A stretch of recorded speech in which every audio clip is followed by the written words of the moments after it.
Olá, queridos amigos. É com muita felicidade que o setor do atendimento fraterno informa que a nossa casa inicia o atendimento fraterno virtual. Faremos atendimento pelo WhatsApp e pelo Google Meet. Você precisa conversar? Ou você precisa de orientação sobre a doutrina espírita? Envie uma mensagem para o número do WhatsApp 21 95 904 9094 e nós agendaremos o seu atendimento fraterno. Ou ainda, envie uma mensagem para o e-mail 100.atendimentofraterno@gmail.com. Você não está sozinho.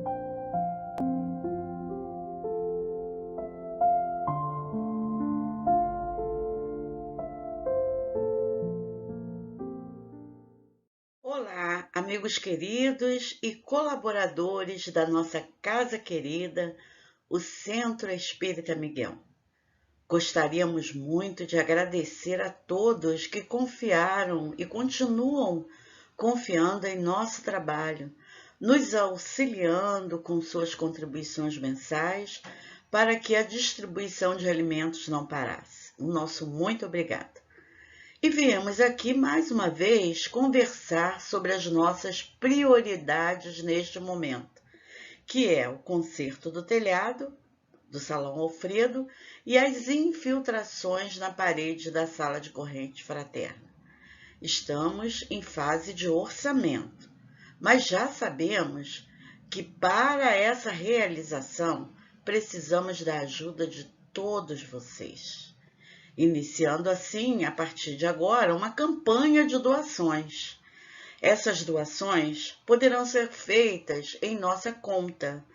Nós só pedimos a todos que, quando enviarem um comprovante de depósito, indicar que é para a obra do telhado e assim que terminarmos, poderemos com certeza reabrir a nossa casa para as diferentes atividades. Juntos, somos muito mais. Que Jesus abençoe os nossos propósitos. Que assim seja. Agradecemos, assim, toda a contribuição recebida. O nosso muito obrigada.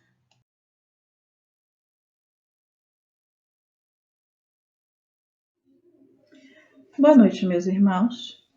Vamos dar início à nossa reunião de fluidoterapia da noite de hoje, onde todos juntos vamos mentalizar a casa de Miguel, buscando assim entrar em sintonia com os trabalhadores espirituais da nossa casa e da nossa reunião, para que todos juntos possamos vibrar por esses irmãos que se encontram enfermos do corpo e enfermos da alma, e assim buscar uma melhora para todos nós. Que Jesus nos ampare hoje e sempre.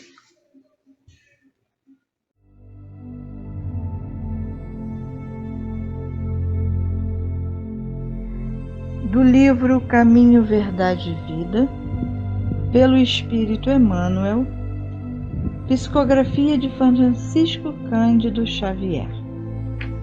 Lição número 9. Reuniões cristãs.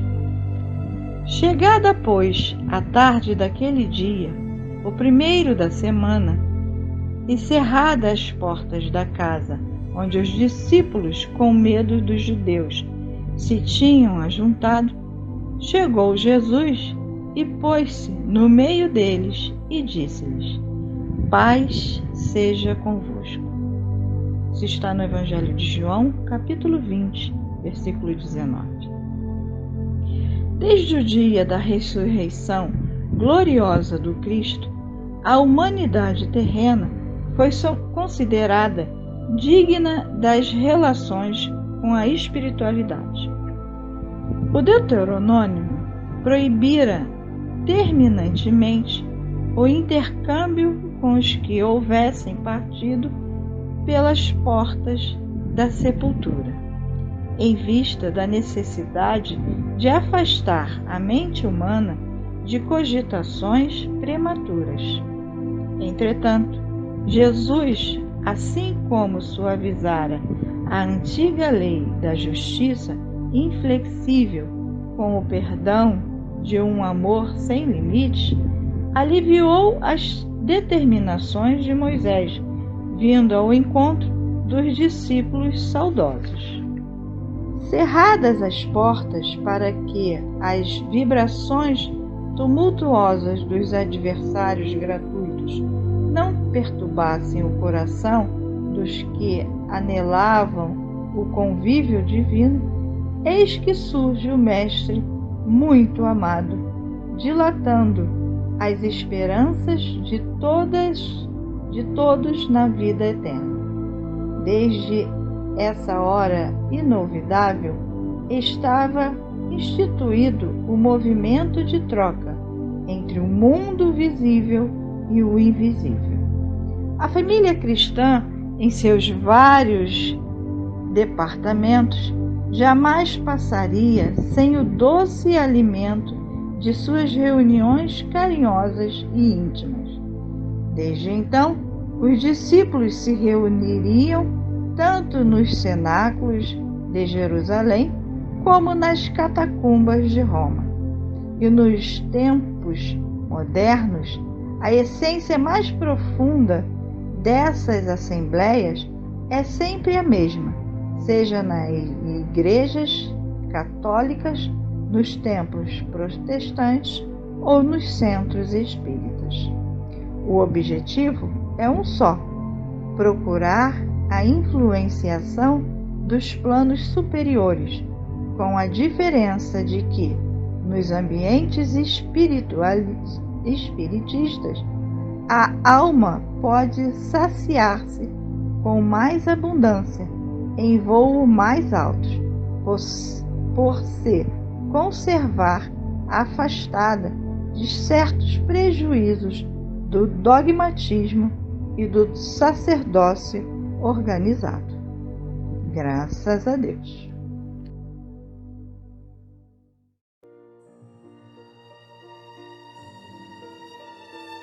Jesus, mestre amigo, agradecidos estamos pelo concurso da espiritualidade de luz da nossa casa, o Centro Espírita Miguel, a Catuíte, as irmãs Margaridas, a Miguel e os demais trabalhadores espirituais tão abnegados que sempre nos auxiliam. Com tudo isso, estamos elevando os nossos pensamentos a Ti, mestre querido, também para agradecer a oportunidade de estarmos reunidos mais uma vez nesta noite, para estudo do Evangelho e trabalho. Pedimos a Ti, mestre querido, que leve a nosso agradecimento até Deus, nosso Pai Maior, por tudo que recebemos até então e muitas das vezes nem percebemos. Mestre amigo, que todos os nomes que se encontram em nossas listas de trabalho possam ser atendidos e que todos nós, pela nossa vez, possamos auxiliar a espiritualidade também, para que os ajude. Ajude também todos aqueles nomes que nesse momento estão em nossas mentes. Que todos esses irmãos possam ser amparados, possam se sentir melhores, recuperados. Obrigado por tudo, mestre, pela oportunidade, que é ímpar. E assim, sob a tua permissão, estamos dando por iniciada mais uma reunião de fluidoterapia nesta noite. Graças a Deus, graças a Ti, Jesus.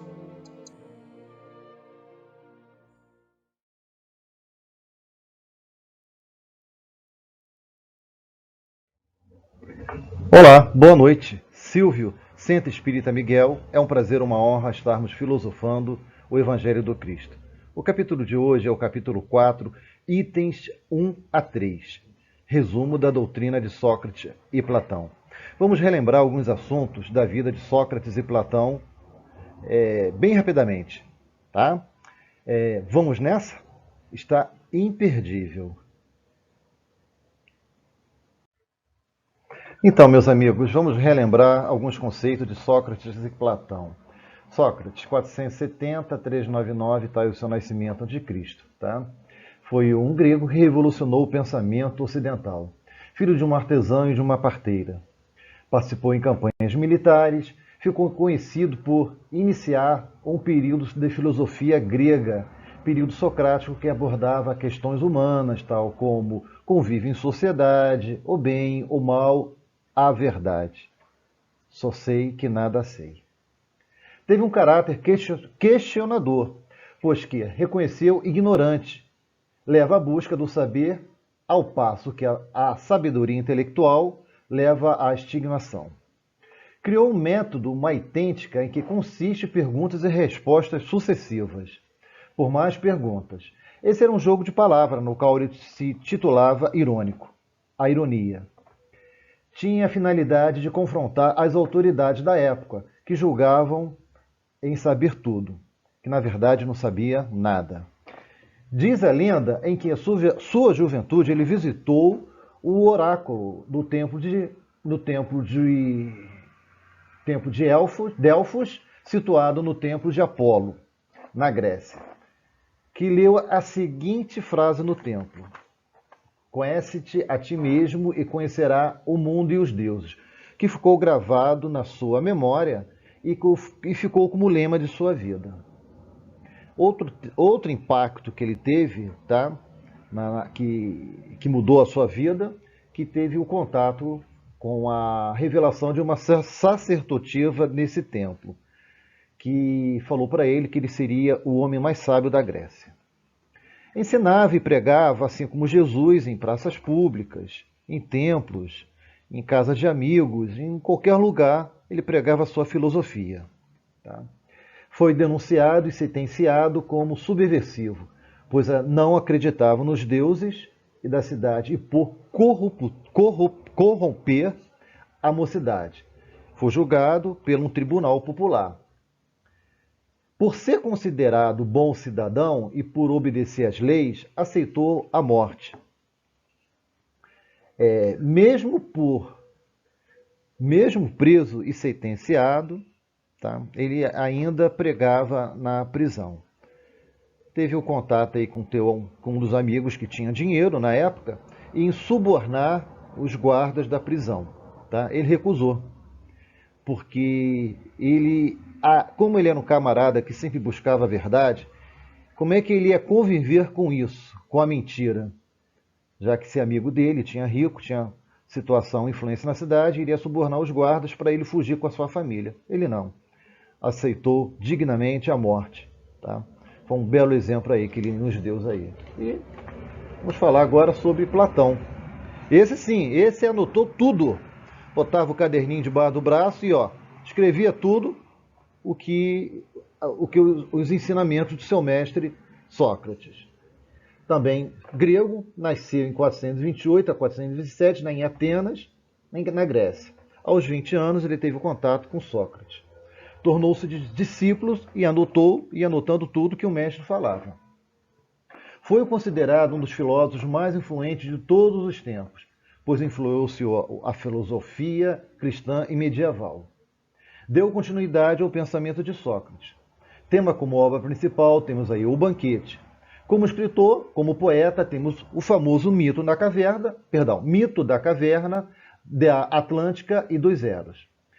As obras de Platão têm como foco a mentira, a natureza do homem, o dever, o belo, a sabedoria, a justiça, a coragem, a amizade e a virtude. Desencarnou aos 80 anos, lúcido, que se juntou ao mundo dos espíritos com a sua missão de mostrar o mundo espiritual, o mundo real, o mundo verdadeiro. Quem tem a curiosidade de saber um pouquinho mais desses dois filósofos, está bem próximo da gente no Livro dos Espíritos. Protagômenos, tá? Tá lá, os dois assinam. E Platão, questão 109. Tá ok? Vamos dar continuidade. Resumo da doutrina de Sócrates e de Platão. Item 1. O homem é uma alma encarnada. Antes da sua encarnação, existia unido aos tipos primordiais das ideias, do verdadeiro, do bem e do belo. Separa-se deles, encarnando e recordando o seu passado. É mais ou menos atormentado pelo desejo de voltar a ele, Sócrates está afirmando: o homem é uma alma encarnada. Ele está afirmando isso. Um pensamento antigo, mais ou menos 400 anos antes da vida de Cristo, ele está afirmando. E vou um pouquinho mais além. Tá? Kardec só vai falar isso na codificação.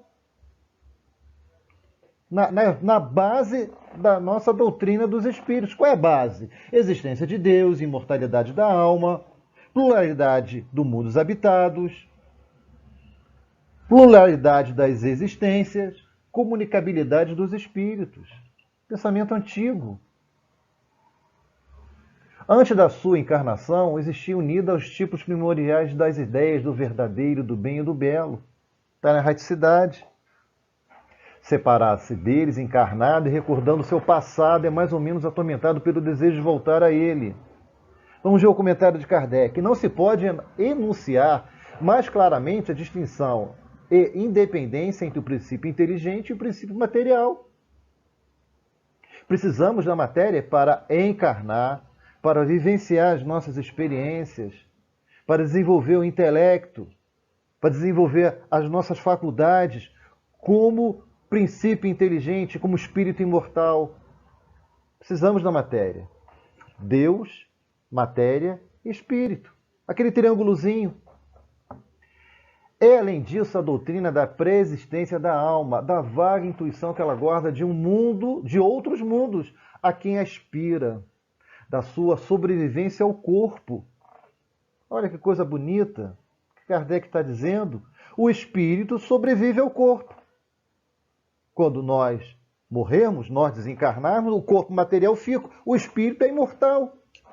Volta para a erraticidade, onde ele fica feliz. O que Kardec fala? A verdadeira felicidade é a verdadeira vida espiritual. A vida material é uma vida ilusória. Da sua saída do mundo espiritual para encarnar e de sua volta a esse mesmo mundo após a sua morte. Kardec nos chama a atenção. Deixa eu pegar aqui a minha cola. No Evangelho segundo o Espiritismo, capítulo 5, item 25, a melancolia.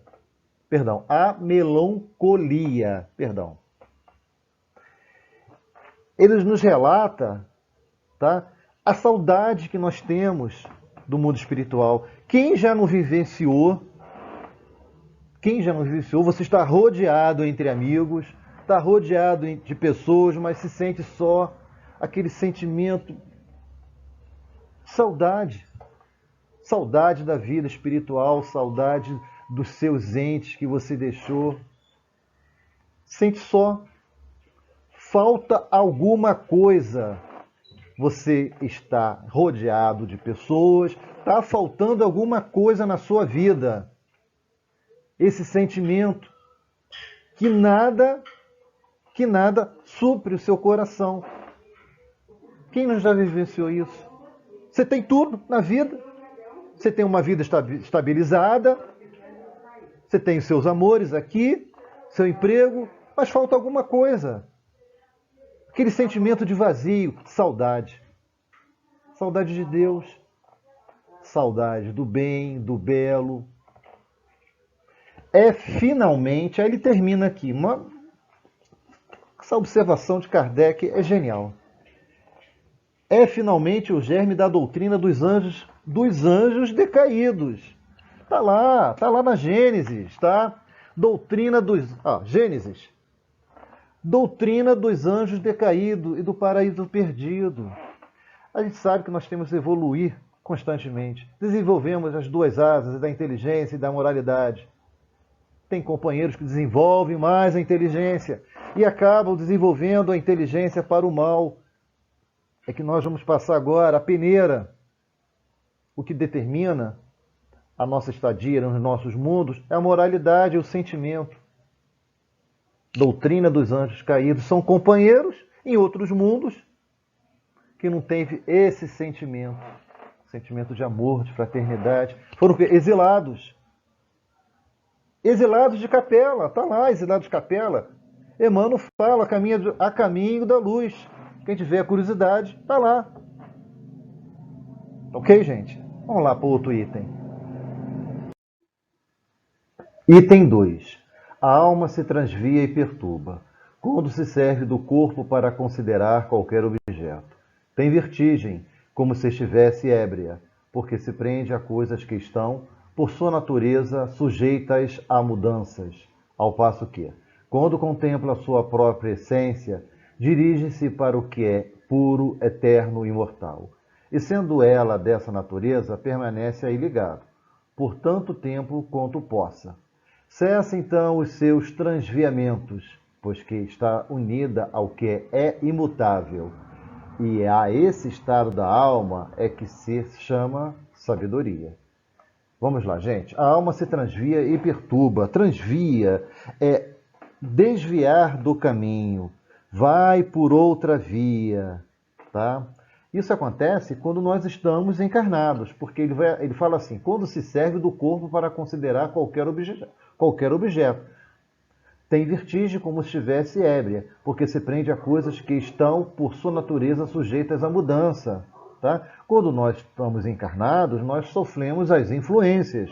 Tá? Sofremos as influências do corpo, tá? Somos influenciados, tá? E também acabamos de influenciar os outros. Tá? Tanto os encarnados quanto os desencarnados. Tá?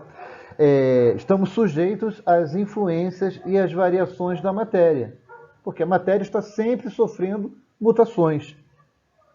Os nossos sentidos, eles ficam, vamos dizer assim, confusos. Tá? Aí ele fala assim, como se estivesse ébria, bêbado, tá? Porque isso aí sofremos as influências da matéria.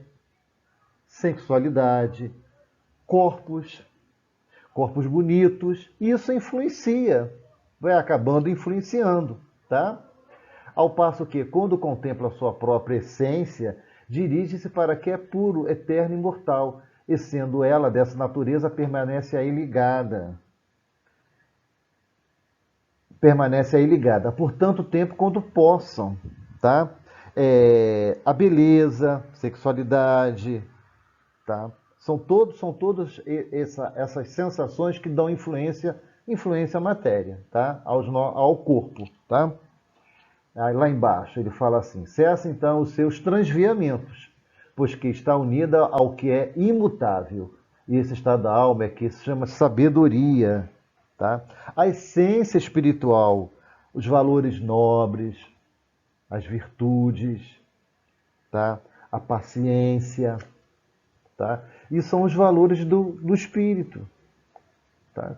Quando nós conseguimos ter esses valores, tá? Aí o Sócrates fala assim, é o que se chama sabedoria. O estado da alma, como se chama sabedoria. As reencarnações, pois sabedoria voltou para a pátria espiritual, voltou para a felicidade, voltou para Deus. Agora vamos ver sim o comentário de Kardec. Assim, ilude a si mesmo o homem que considera as coisas de modo terra a terra, do ponto de vista material, para as apreciar com justeza. Tem de as ver do alto, isto é, do ponto de vista espiritual. Aquele que, pois, que está de posse da verdadeira sabedoria, tem de isolar o corpo. Deixa eu pegar aqui. Tem que isolar do corpo e a alma, para ver com os olhos do espírito. Tá? Bem interessante, tem que isolar o corpo, a alma. Tá? Quando estamos encarnados, temos as influências da matéria. Uma vez estando na erraticidade, essa influência cessa. Tá? É que ensina o Espiritismo. Tá? Capítulo 2, tá? Uma observação do Kardec, tá? Evangelho segundo o Espiritismo, capítulo 2, número 5. Tá? Ok, meus amigos? Item 3. Enquanto tivermos o nosso corpo e a alma se achar mergulhada nessa corrupção, nunca possuiremos o objeto dos nossos desejos, a verdade. Com efeito, o corpo nos suscita mil obstáculos pela necessidade em que nos acharmos de cuidar dele.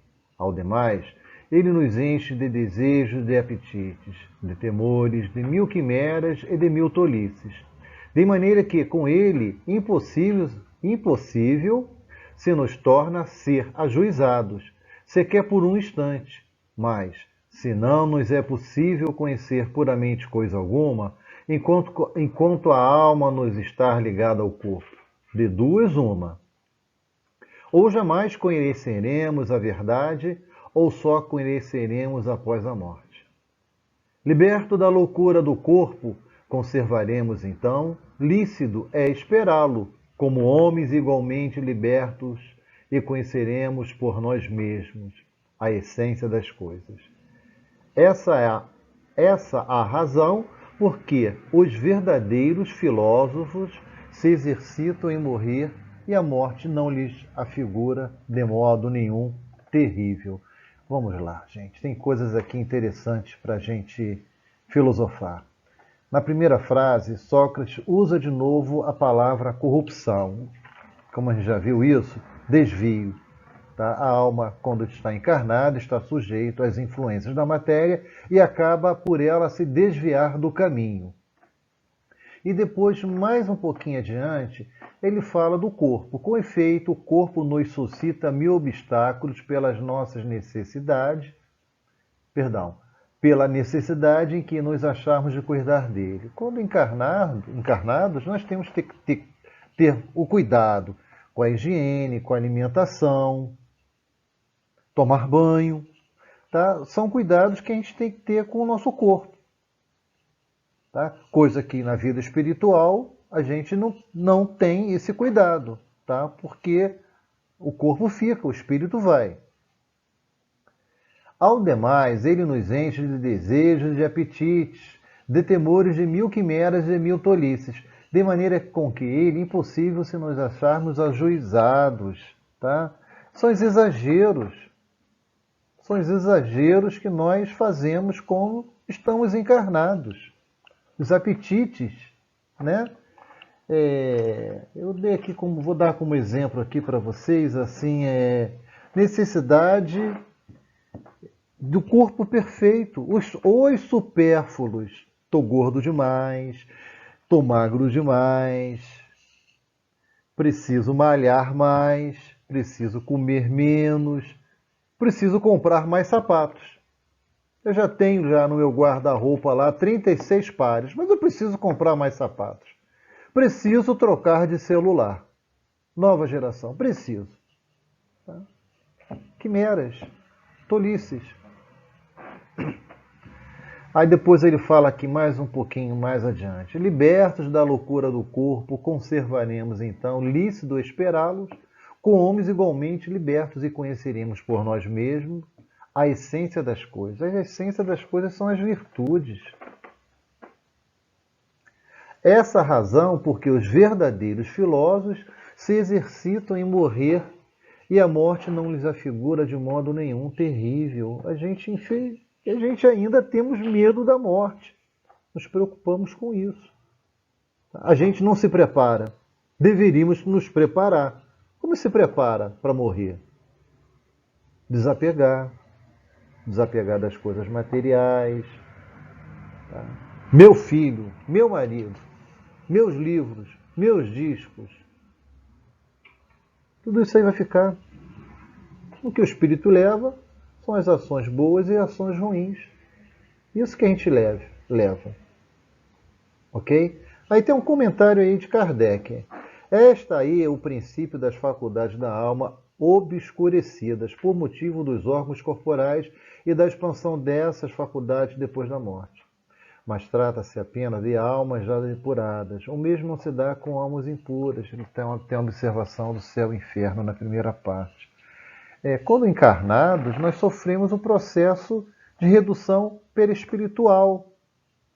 André Luiz fala isso lá no caso Segismundo. Missionários da Luz, quem tiver oportunidade de ler, está bem interessante também. O processo de redução perispiritual, o processo de esquecimento. para a nova etapa da vida. Quando voltamos para a pátria, as faculdades da alma, ela se expande. Temos outras percepções. O espírito atravessa paredes, lê pensamento.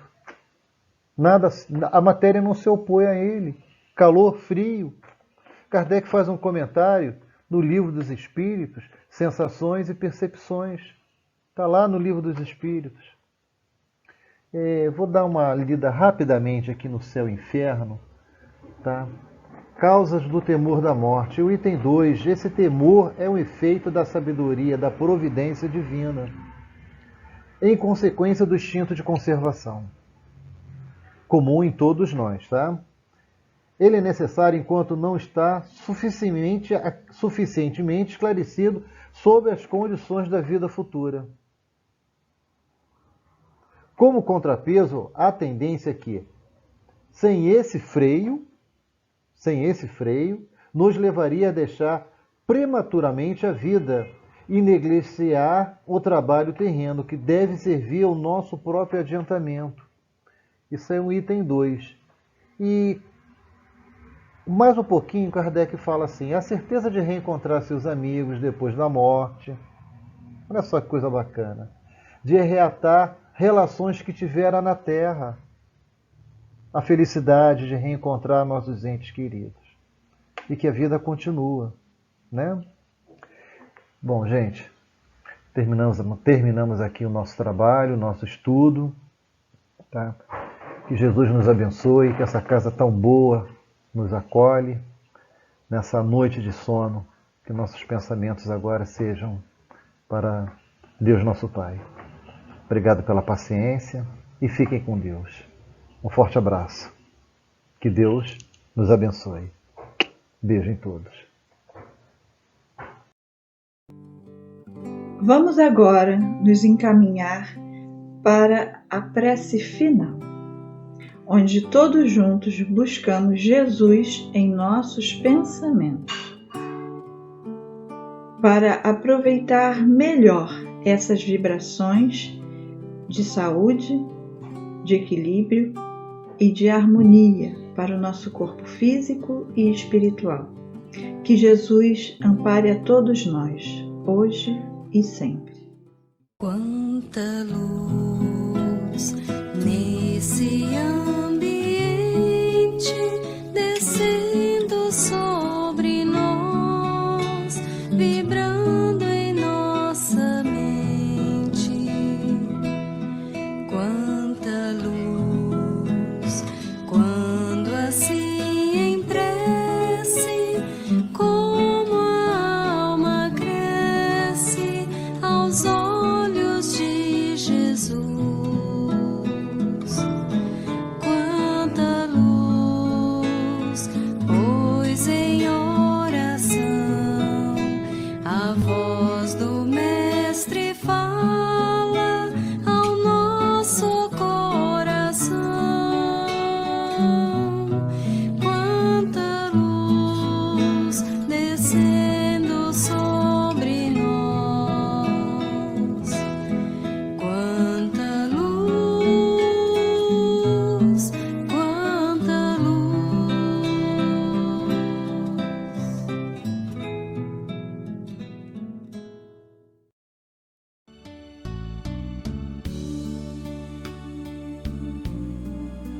Jesus, Mestre de Luz, nossa reunião vai terminando e agradecidos estamos por tamanha oportunidade.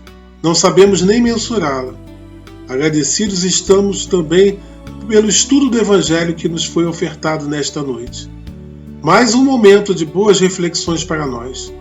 Mais um momento em que esta bússola renovadora que é o Evangelho para pontuar os nossos pensamentos e atitudes.